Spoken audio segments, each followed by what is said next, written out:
vi ia le li e palasi mo le kiona le fa el tala Isaia e pe ona palasi mo le kiona I lunga fonga ele mfasusu inai tupu ai le fua watoto ia pola au ina ia uruola ia e whapena le palasi mo le afionga pa ia le atua I o tātou loto I le ataiao ma le ataiao I le aso ma le aso le polkalame ai mainu Haleluia tātou mafuta I nei taiao ia I whaamanu ianga le atua mo oe Haleluia le tātou opi o le sunga le whaatonu ia mai kweta ai le ngata fo I leo le tātou whaipese ia po o leo lo whawhiawhia mai malangi vi inga o le atua Haleluia le sunga le lifa I whiau ia sive vai ngā Haleluia ole ekalesia I sale loto soa I sale moa ekalesia manu malo ma le ekalesia malosi ale New Testament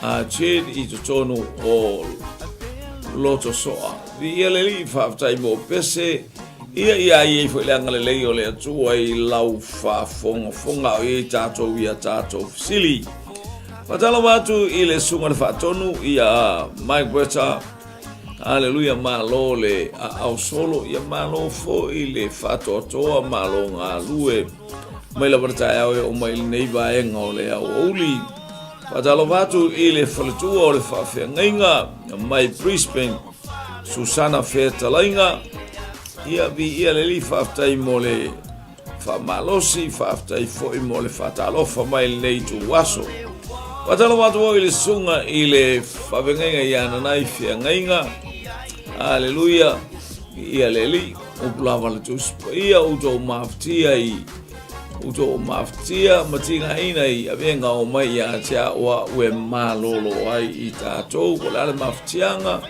o le foi se avenga Haleluia mai o mai ia Yesu o ia e malolo ai I tātou tino I le mafofau ai sili le itu lilo whalenga ia il manuia o le atua tala foi manuia nai whanau ia il whamanuia ngā le atua Haleluia mo I lātou ia whatalo whāto fo I le Haleluia I le campo o I totonu o tutuila Amerika Samoa I Puapua Amerika Samoa ale alofa tunoa Pentecoso Patalo fatu I le ekalesia mai palau I sunga le apostolo ia pale Haleluia male faletua el ngata fo I leo le autalo vou malosi mai palauli le sunga ia o kesene Haleluia male ekalesia fo I mano malo malosi mai totonu o salebo no noa mai tono noa I totonu o levi sale I totonu o sale moa noa I tono sale moa fa ma talwa su la sunga mal faltua malo malanga manuia ia malo fo ile Haleluia le launga ia malo fo inga lua le auto fa evangelia ina o le nei polo kalame o le maliu to e tu o lo tato wali fatalo watu le ainga I vai telefon ne tina ia hana porfatua ia hana ia ma le au malanga le arise and shine ato mle au fainga luenga o lama I tala bo talo fatalo wala vahana mana ia wale na ifia va ai mai atia au ia lewe va mai atia ulunga TV mi ia le li alo tele atu mo o tina le ngata fo ilea o le whanau tala bo male au malanga fatalo watu le toi ina ia fasio au kuso male au malanga le au tala bo sunga ia nua tai au tala bo tonu o vai se le uta Whamanu ia atu le atua ia te outou, ia il manuia o le atua, le toe tā liu, toe ta fōi mai staimel nei vai aso, le whainga malanga, ia o le whatalofa.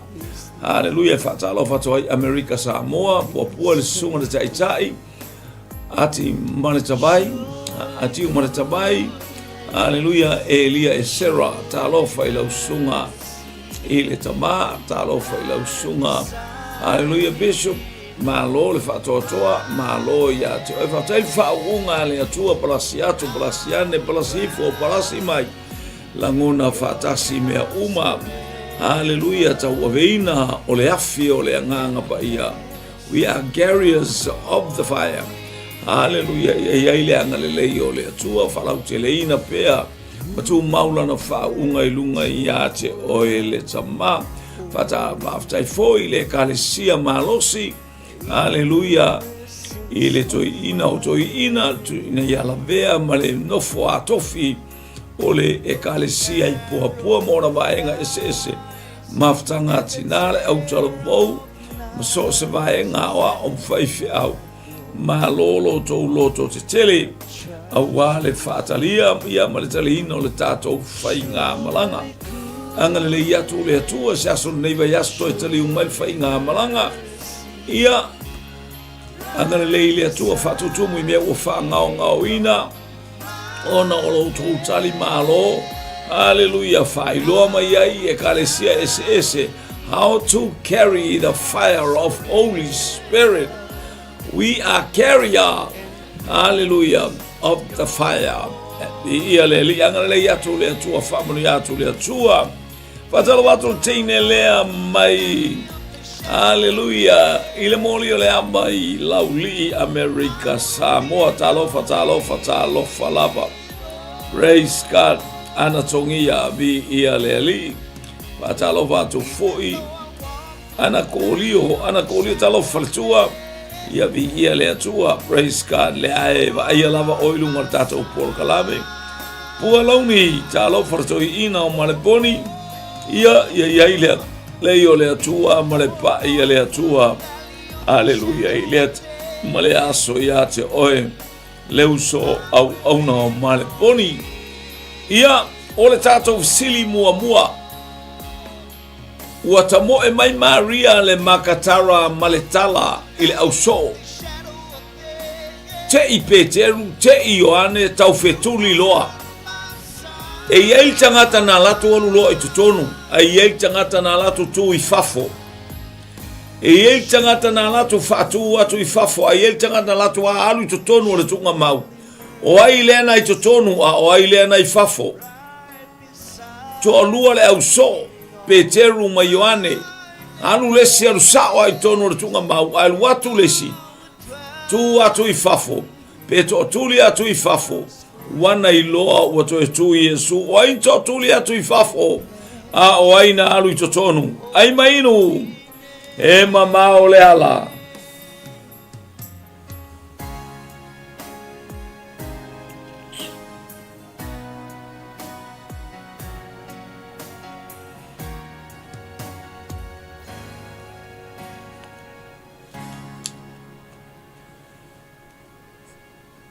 Fo iatu Maria le makatara wa uma nasi le tunga mau wa matala talofa lale ato launo nonu wale au so. Hallelujah, ta umailo saule tuli pei au tangata wau aile ilo ausi tau fetuli e tangata pala ai o aile na aru tonu tunga mau wa antu i fafo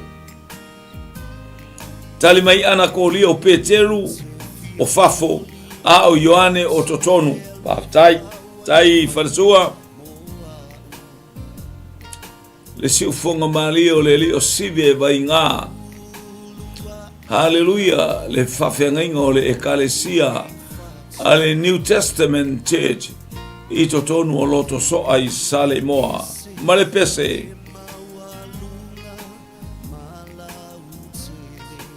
e maualunga au whaamanuyanga i o vai.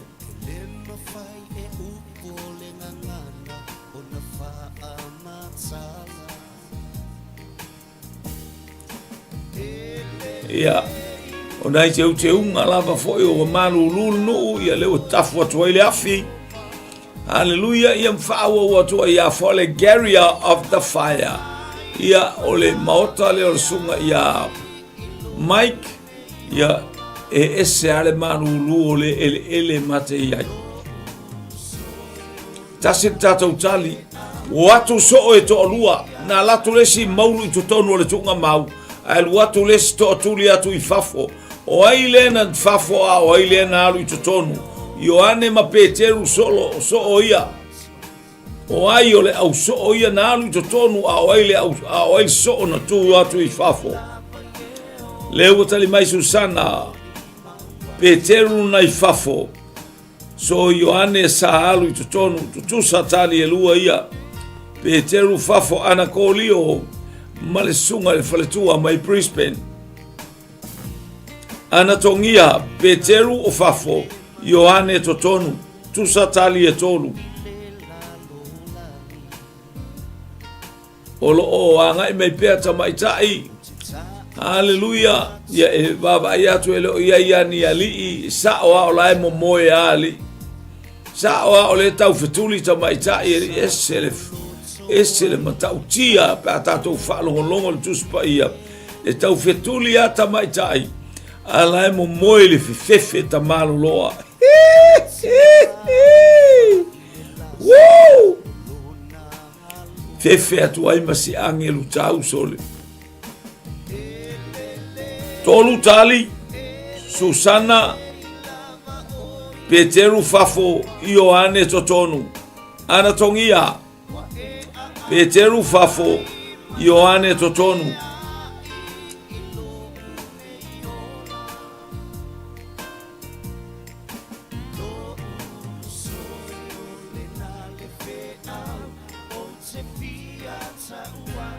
Ana kolio Peteru fafo Ioane totonu. Ana tongia Peteru fafo Ioane totonu. Susana fetalainga Peteru na fafo. So Ioane sa alu totonu.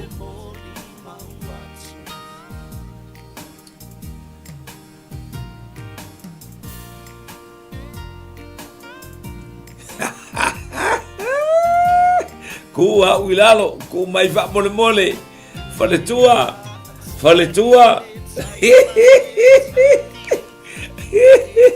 Te lo wa tol suli ma minuti te aile chula iva. Oi te aile chula 𝚟𝚒𝚙𝚢𝚑𝚡. Ito tonu o. Te aile chula iva pole valu I tonu o Brisbane. Eu vou mai la utine pe ya use New Zealand. Se va bol ko ka fanga New Zealand gay. Angala ko ka ola I Samoa. Mo ka fe fele me marulu io. Anga fo wa fa pe nga mai. Hallelujah. Le wanga mal tato. Beef soup. Tapena ina el teino le molio le aba. Saumale lamb. Tamala mo moe sa ole leisole. Peteru fafo I Brisbane, Ioane tonu I New Zealand. Ia lewa. O saule angelu tau. Combination soup. Afato soup. Tinato tonu tama fafo. Oi. Ole ali. Manaya lamb soup, potato soup, tele le supo, le aise tupe fatawai. Ana tanga lale aita alafu, na fax maile o se ni supo se tolu. Wow, ona nai ia malfatonu. Ua tali le tatou fesili, ele ai masetali e sao. O atu ale au vaenga ia alu atu Peteru o so vale alu totonu o le tunga mau. Alu atu Ioane fatu atu I fafo ma to atuli atu. Lean me wo to atuli ai Ioane. Leanga o Ioane na te iloa mea uma e talanoa ma Iesu e talanoa ile. E ta oto ile fata o Iesu. Wana iloa tu maanga iutaia na iloa tu a Ioane. Wa tatia esele solo. Tatia esele ie. Iloa Ioane le whaupunga o ia mea whaftailo to wangale lei o te halu ai o te toe sau. Alu atu a Peteru o so vale la le tata amai to tonu o le tunga mau. Hallelujah. Ai ua pala le tunga mau ma leanga le tunga mau ma manu leanga le tunga mau. Ile tangata o Peteru pala ai. Ioane na tui fafo. Au Peteru na alu totonu. Whaftai. Hallelujah. Hallelujah. Praise God. Hallelujah.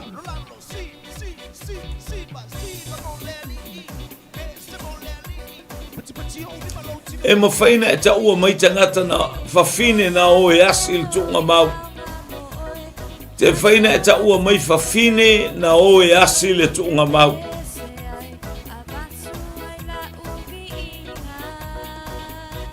Ia whaftai ana na o sao. Ioane whafo Peteru totonu. Ia lewa Ioane whafo Peteru whafo. Longo inga se aise onga e fola sua a. Ua koe kumai lari. Hallelujah. Wale lopo aila i tonu ua whafo uma Peteru uma Ioane. Ia ua whafo uma mane maafala. Florence nanai talofa. Ia. Patalo watu faltua ile agai ben lei. Vai ngole aso. Manuel nei vai ngole aso ile fata simai. Tanga tau mai mfafide na o ile tunga mau. Maria le makatara masalome. Tau mai ni ngoni fafide na Eloina na o ile tunga mau. Mike Maria le makatara masalome. Anakolio Maria le makatara ma Miriam ma Maria.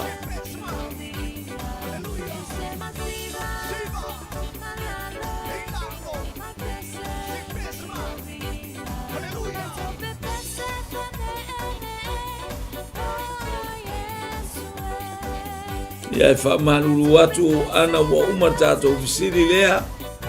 Hallelujah, ai wa pisin whainga au supo ai ngalo ia te ewa umana tali. Ia whaaftai telefoi mo le lamb soup. Ia ma le tomato soup. Ia ma le sango soup.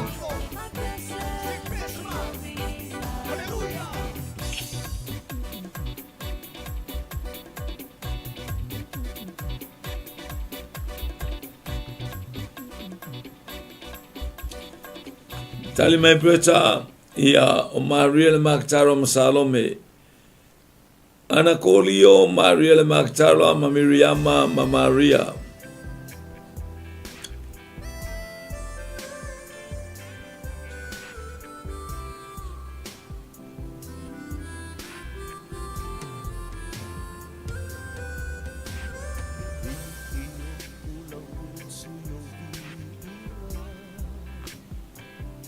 Anatongia Maria le makatara masalome.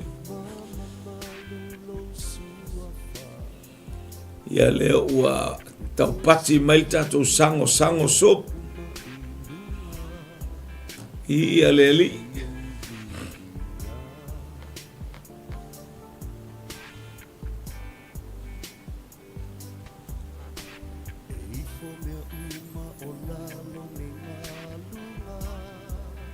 Hallelujah.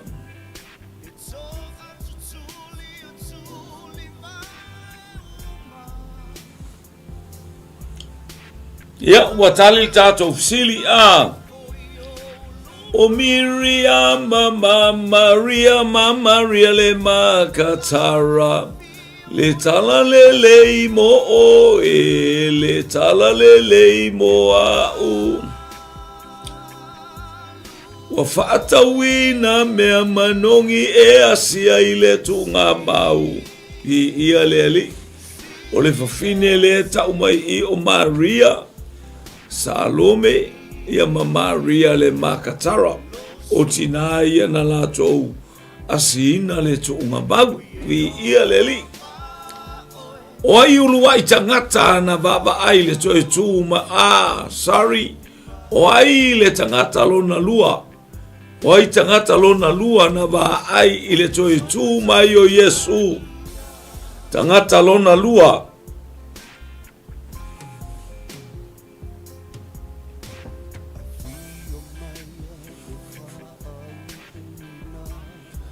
whaftai mo le au whaipese, whaftai fo le upi. Haleluia, mo le mole mainga o le pese e ala il savali.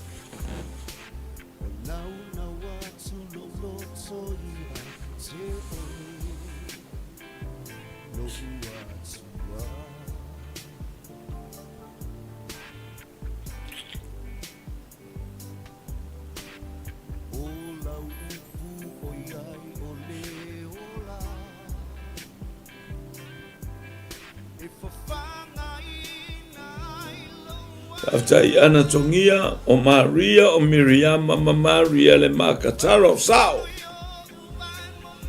Anau to ya nga ya tu leisia tato fisili.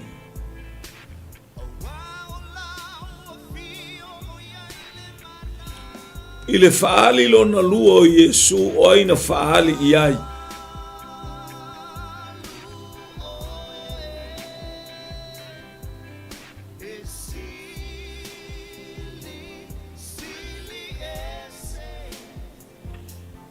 Ana kolio o leo le whanua. Maia ana kolio o leo le whanua.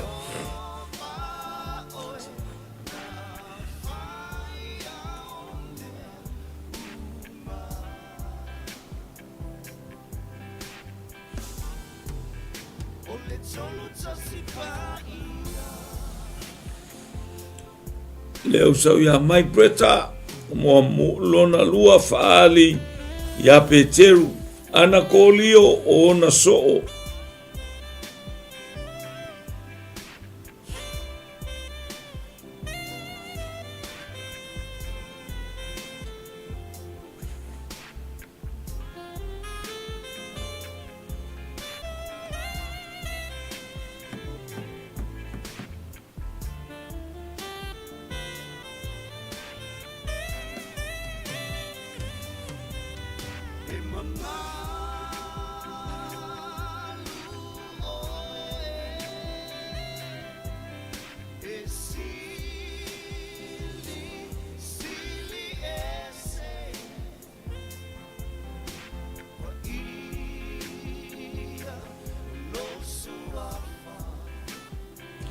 Ana kolio leo le whanua. Mike faali ya Peteru. Ana kolio o na soo.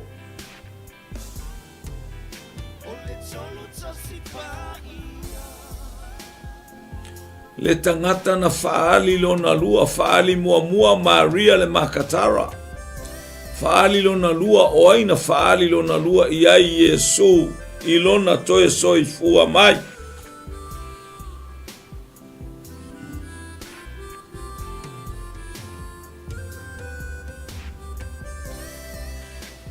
E fai mai I ananai o anatongia ma Maria Peteru. Leo tali mai ia Mike o Kaleopa.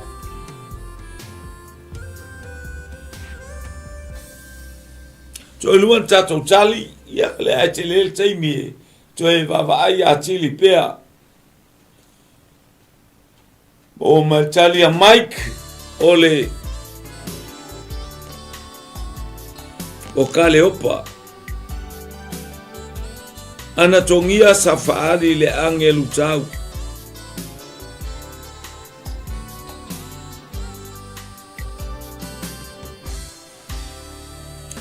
Ana kolio Maria.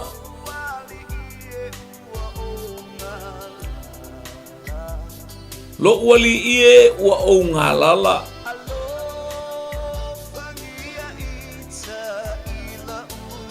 Alofa mai la ufainga malanga. Mai si ufonga malie o le li fai fiau sive. Mainga. Hallelujah. Maile kalesia le New Testament chet. I totonu o loto soa I salemoa. Ana kolio Maria.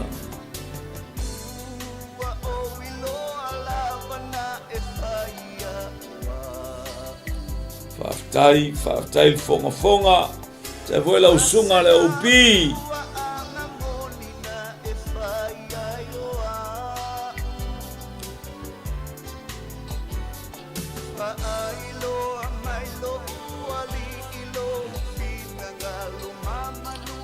tali mai ana tongia peia o le angelu tau. Toi tali mai o Maria.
Ia ua tali le tātou fasili.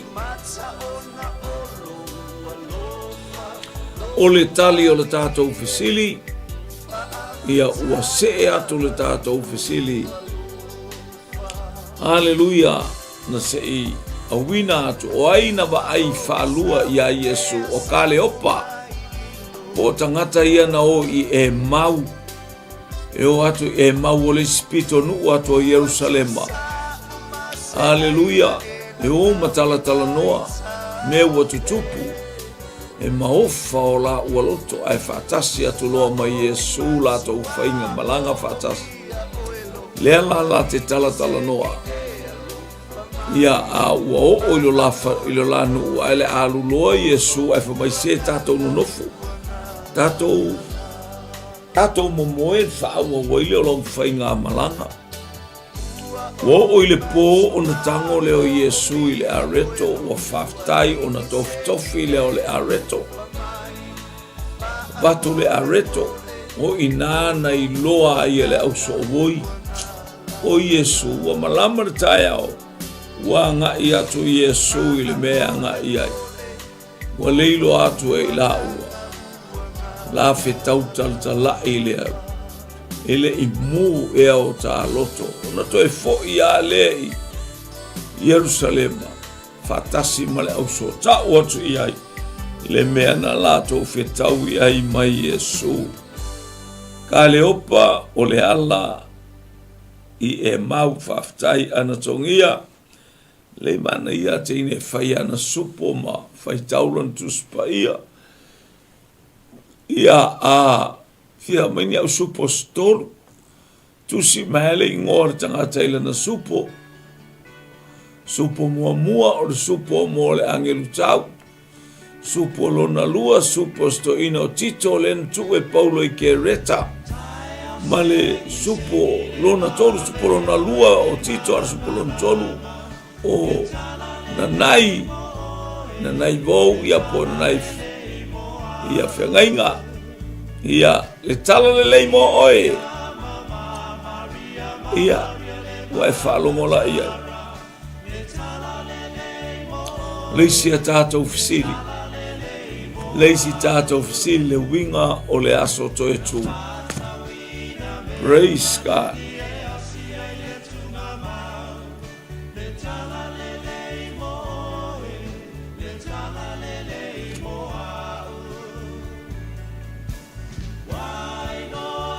Talo bacholamia manol malanga manuia. Ia saunia ngā luenga o ne yaso. Ia manuia le lua ngā luenga. Alo fatu.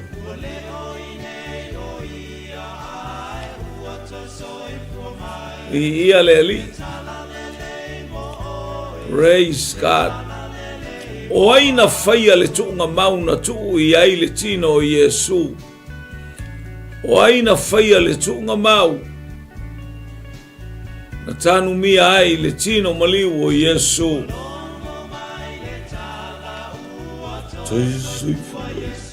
Na walongo maratala. E ai lava sisi file mu. na le file mu le tala wa au mai le toi tu manu malo Yesu.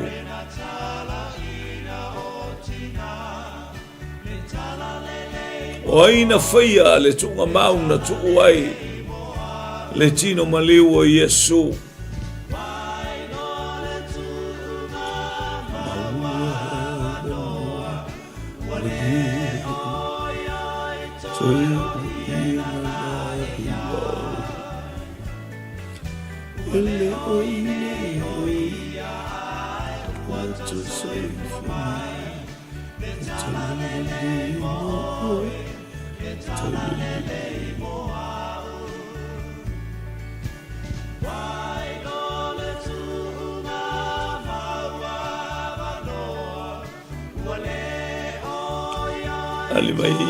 Talimai ana togia ka lepo o le ala I e mau.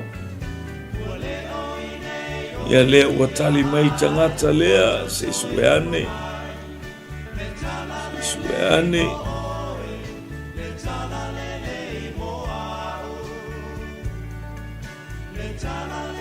Talo fatu lau sunga tito. Ia. Walei lo se ngalwenga me yaso ia moe falei. Leo tale mai ana ko lio o Yosefa le Arimataya. Tale mai jo lamia Ualesi. Yosefa le Arimataya.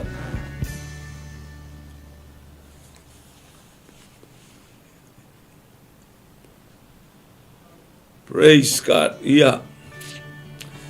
Le aifa maluluatu o le faiatu inei. Hallelujah le te vai mai mamoenga le tu molota oto atu fo fia ta oto ai lalo le faia onga. Te fau se o stalo vai lau sunga. Hallelujah faola a faofo. Lau sunga a sata. Te vai tim le vai malai ia malo le soifua I lau sunga le fai launga. Ta pena mai mos taimi Yosefa le Arimataya mai sa upaitea. Aleluia, aleluia. Ia le tala le leimo oe le tala le leimo au.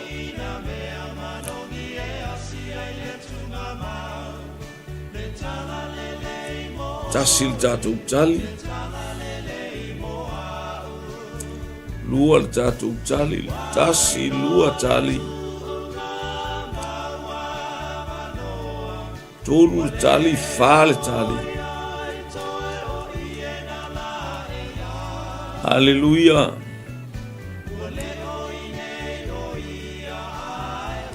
Tocha siasta tocha.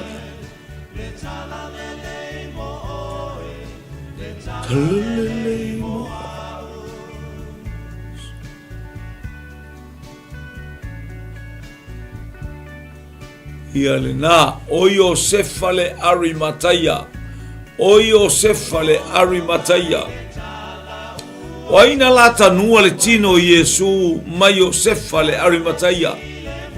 O Yosefa mai lea na lata nua le tino maliu o Keriso.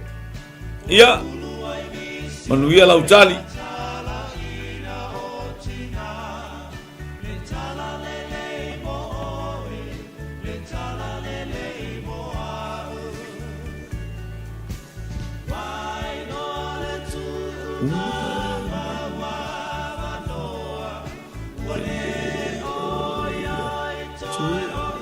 Lo peta pele masina a uli manuia malo soifua ia malo foi il fatto to malo ngalui patalo vatu ati oil tina lo peta pele masina maletato vesili o ina to lua ma Yosefa le Arimataya e tanu le tino maliu o Keriso.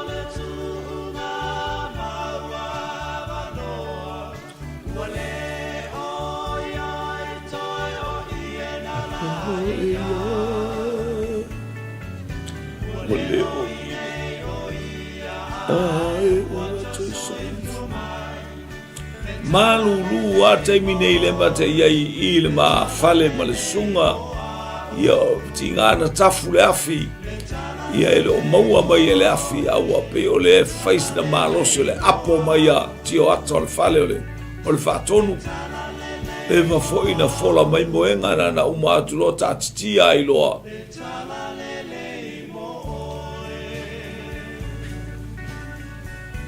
Ana kolio Nicodemo 𝚟𝚑𝚍 Iosefa ma Nicodemo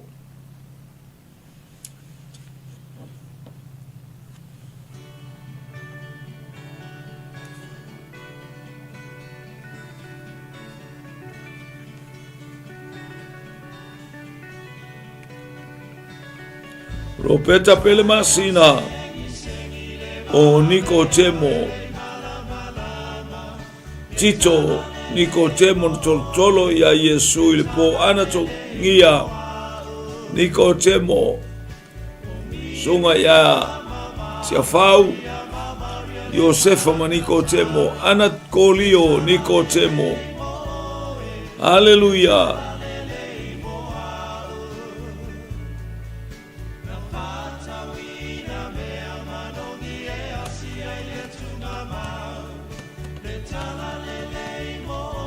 Ia ua 𝚟𝚒𝚍𝚎 o le tātou fesili le foi ua taoto i pāanga le whatautainga le manusina ia tautali ia vi ia leli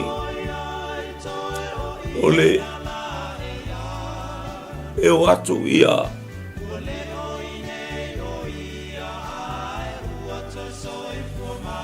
e o atu whawhine ai ba atu le situ wala o Nicodemo le so o le naru ia Yesu i le po ia ma le toina o Iosefa le Arimathaya.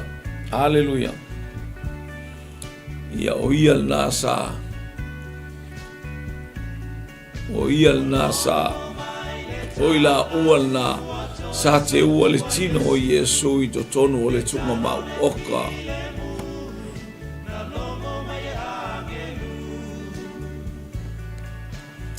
O le a se tala se ma se tala pepelo na whaia e whaitaulanga ngā i tangata tau o ina ua wahalu le tala ua toi tū Yesu a le a se tala pepelo na whalongo ina i le nātai ao ua whaia o si taulanga ma whaitaulanga sili ma le fono a Santerini ina ia puri tia ele mea ua tupu ia Yesu.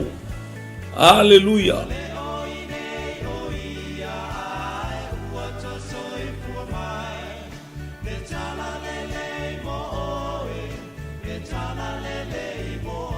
Haleluya. Wa oina toi tu Yesu wa foi o mele wa umai ile au tau leo leo. Aleo mona manel tae ao e monia ua toi tu Yesu. O sili nei tu aso.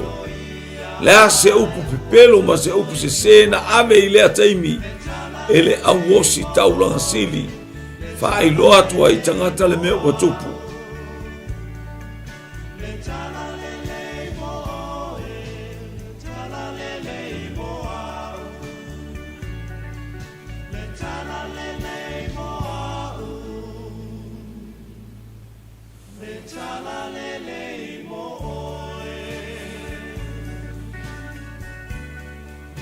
Ia na ia leo sau tali momua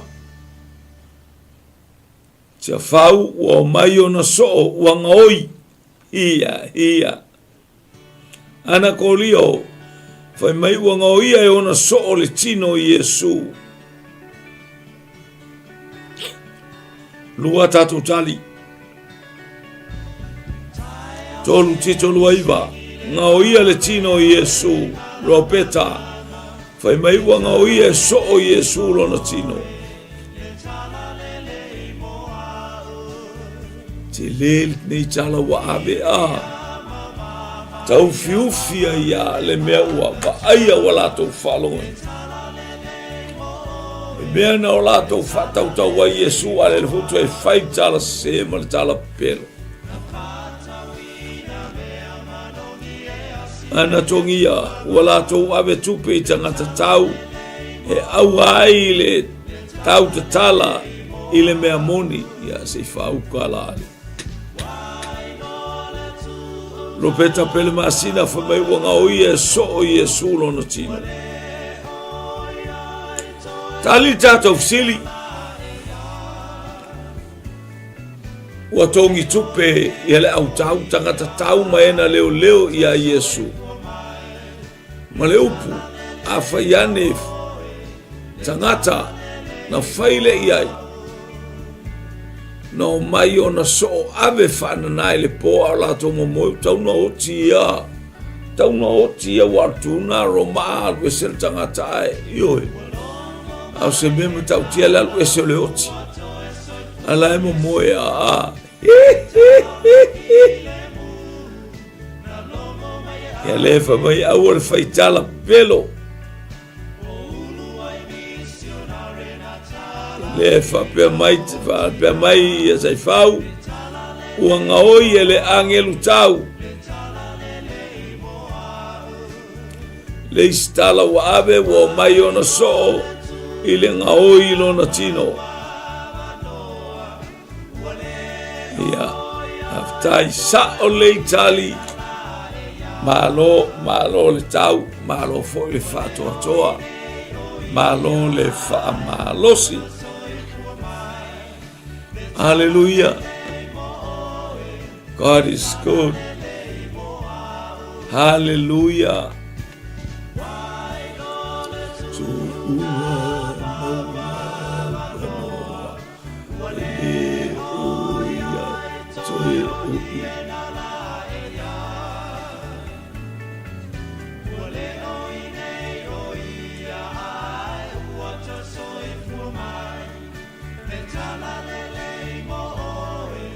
O fea le mea na whaia Yesu I ona so.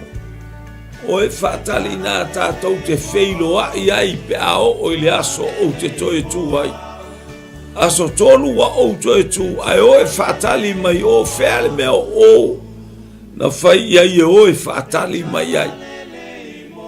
Fea le nuu na whai mai o e whatali mai ai. Ma vaelo na toe tū o na ngai atu le latou wheilo ai ai. O fea le mea.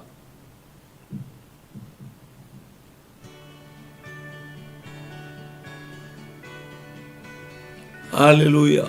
O fea le mea na whaatonu le au so e o e whaatai latou te wheilo ai ai. Pe a ma vaelo na toe tū.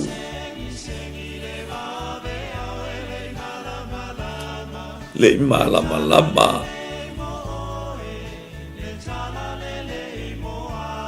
Ia le whape mai e o e whaatali mai Yerusalema.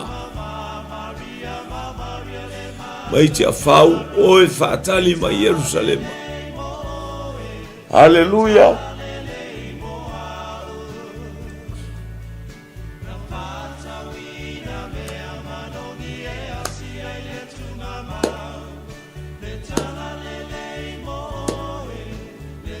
Kali mai ana kolios o Yerusalema.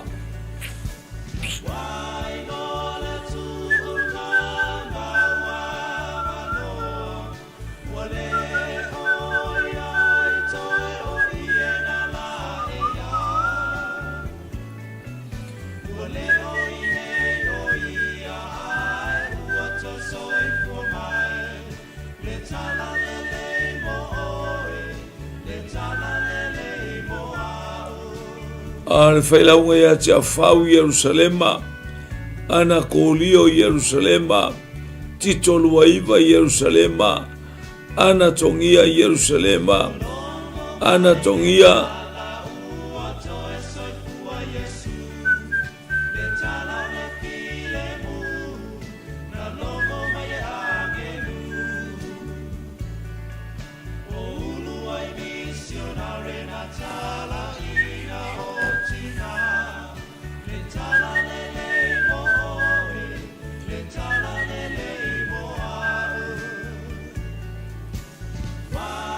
Toi valong mai tātou tali o wairunga I mai I le whailaunga mai maleponi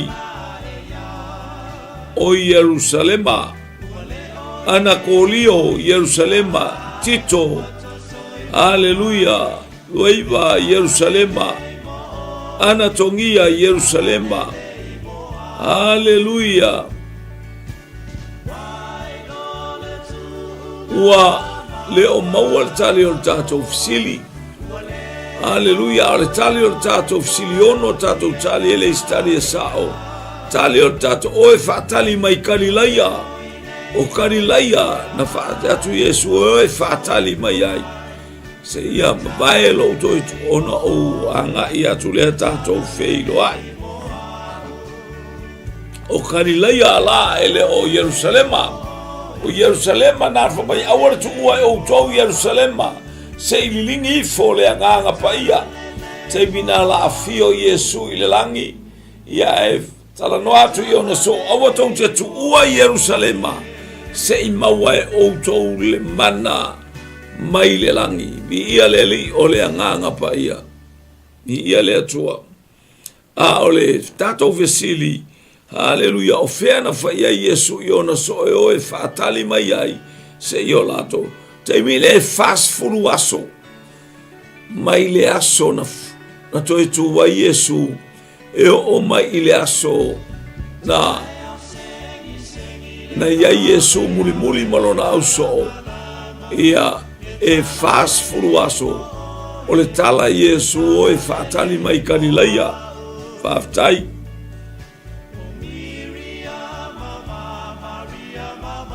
Tai ana leo sautala ana ole Miriam mai Kalilaia.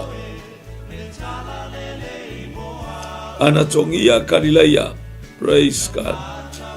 Ai mai no e mamao le ala. Le ngor tangata tau aveina marisa tau ro Yesu. Na fao o marisa tau ro Yesu I korokota. Pe fao o mai le sa tau ro Yesu I le mea na fasa tau ro ai. Oi le aso. Oi le ingor so le, oi foi le ingor tangata le.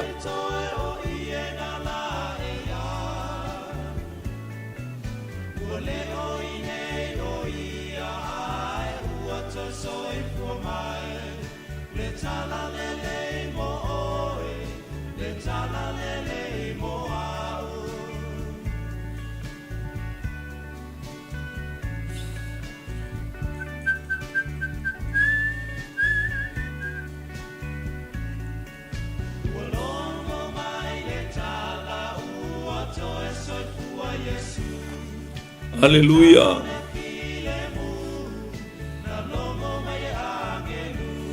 O aile so po aile tangata na ia fao o maile sa tauro Yesu. Hallelujah. Ile maunga o le ulu po korokota. Ia lea o tau mai. Anakolio o Simona le kurene. Tia fau o Simona le kanana. Anatongia Simona le kurene. Malo le tali.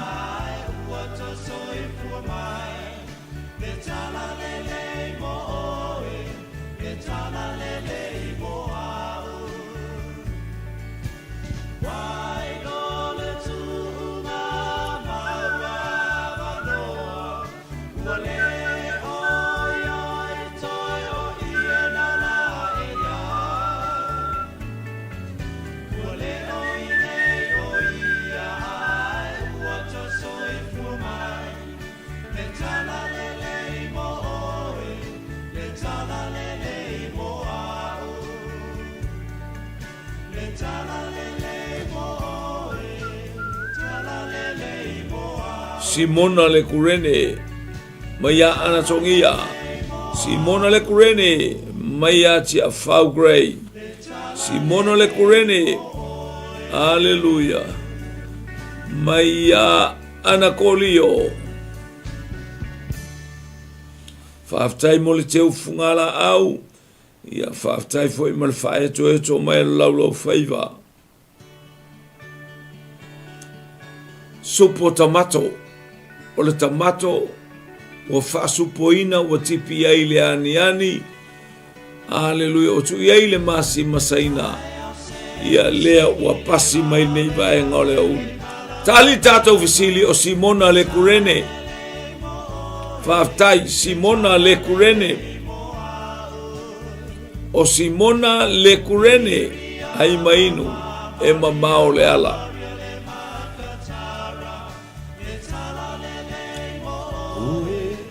Le tala le moa.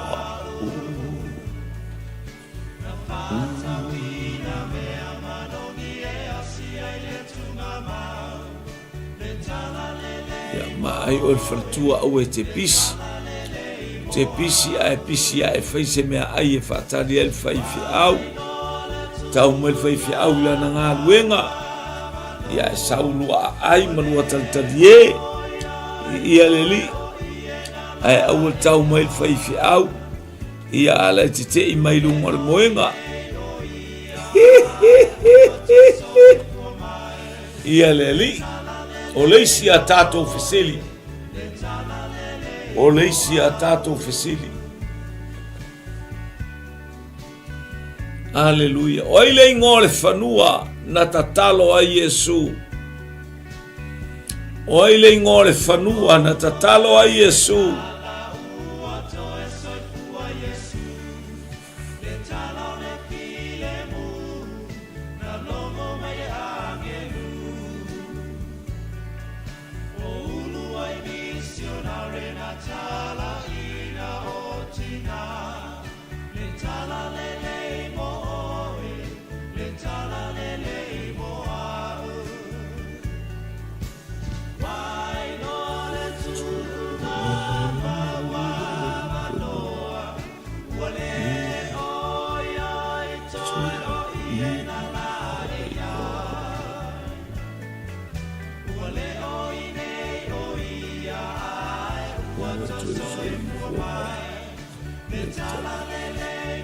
Tali mai ana kolio o 𝚘𝚘𝚙𝚢𝚑 o fea le whanua na afu toto pena tatalo ai Yesu.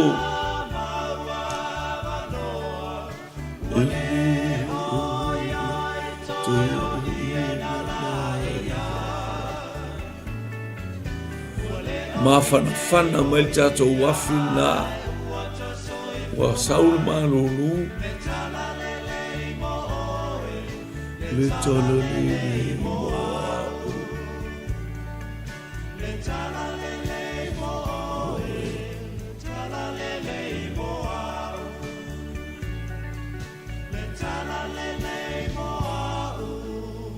Ana kolio 𝚘𝚘𝚙𝚢𝚑, ana tongia 𝚘𝚘𝚙𝚢𝚑, Susana Fetalinga 𝚘𝚘𝚙𝚢𝚑, i ia leli whaftaitali. Aleluia. Toi taspe toi luan nei tatou tali o fele whanua na afu toto ai Yesu. Fele whanua na tatalo ai Yesu. Tau te lela wa ea ona ono sai maa ule tu poe tas. O lata mai le na te whaalata i atea. Iau tau mata ala mata talo ne maua o tau ele whao sosong. Tali mai Susana Fetalinga 𝚘𝚘𝚙𝚢𝚑, ana tongia 𝚘𝚘𝚙𝚑, ana kolio 𝚘𝚘𝚙𝚑.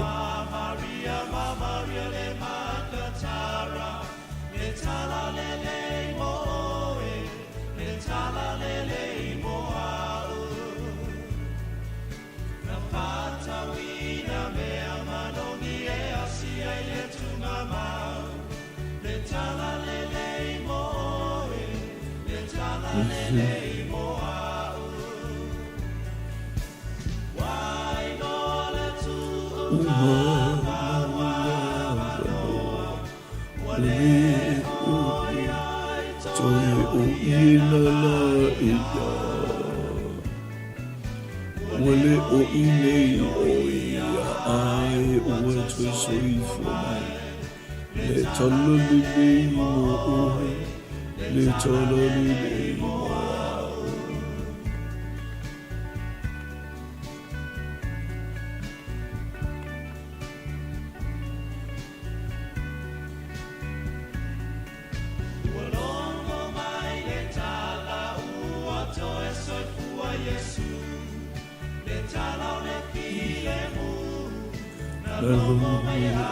Ia ua tali le tātou whesili o le ele o 𝚘𝚘𝚙𝚢𝚑, ia o ina afu toto ai le li whaola. Haleluia o ia o Yesu Keriso. Vi ia le atua, vi ia le li'i. Praise God. Hallelujah, hallelujah, hallelujah. O Getsemane, o le ele masani na tatalo a Yesu, a o le lava i tupo, ia na afu toto a Yesu. Ia whapeane lo utomai a whaia mawhai ave esele ne ipu ia te au. E awane i whaia lo loto a o lo fina ngalo. Hallelujah, vi ia le atua. O le whanua o Getsemane. Hallelujah, na futoto ai le Mesia.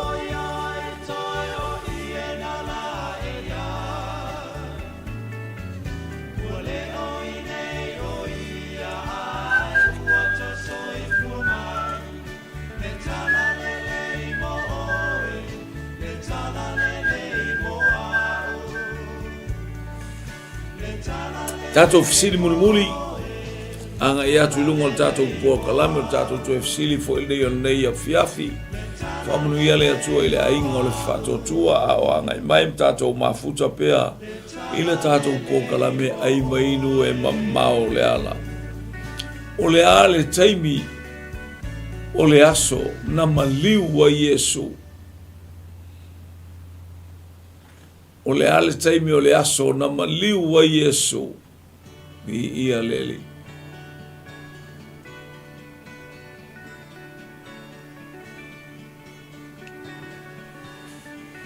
O le altaimi o le aso na maliu wa il tato wali fao.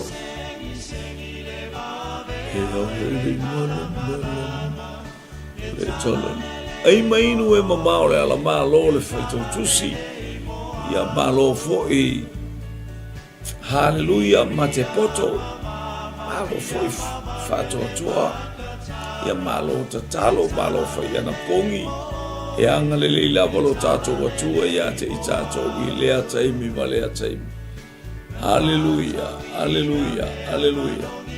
O le ale taimi na maliu wa Yesu i lunga le satau.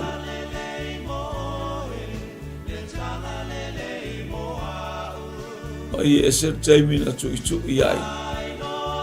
Mau il fao ese taimi tau tau ai lunga le satau ese taimi na maliu a Yesu. Hallelujah. Ese foi taimi na tatalo a Yesu. La taimi na maliu a Yesu. Leo tau mai ana kolio itu la tolu. Ropeta pele masina o le tolu ile o auli.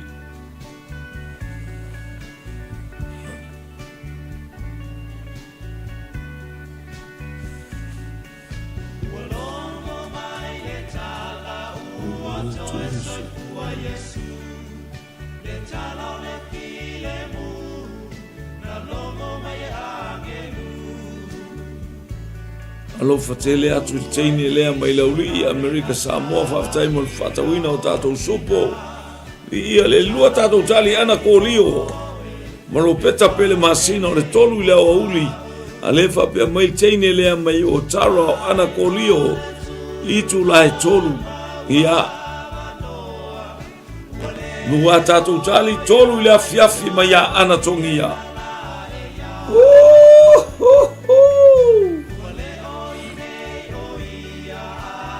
What I saw you for my 𝚟𝚑𝚙𝚢𝚑 mo 𝚟𝚑𝚙𝚢𝚑 mo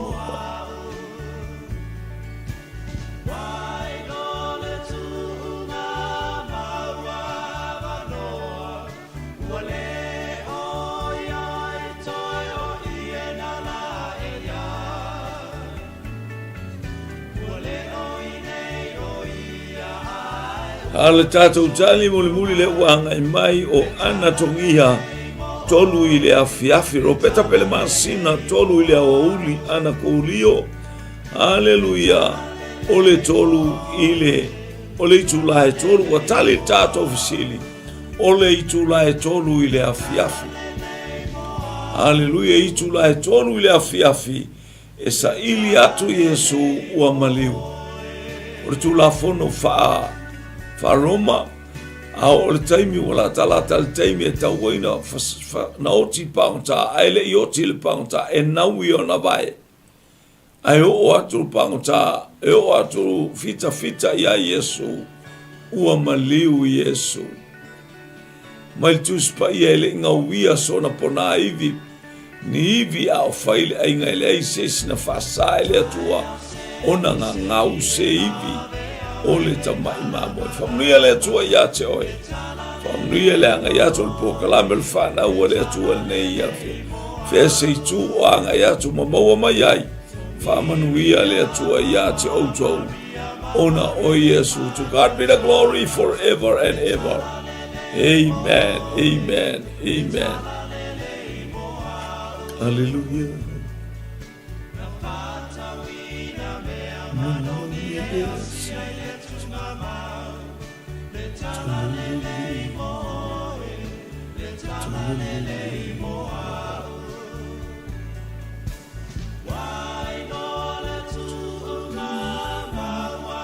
When we are fiafi, to God be the glory forever and ever.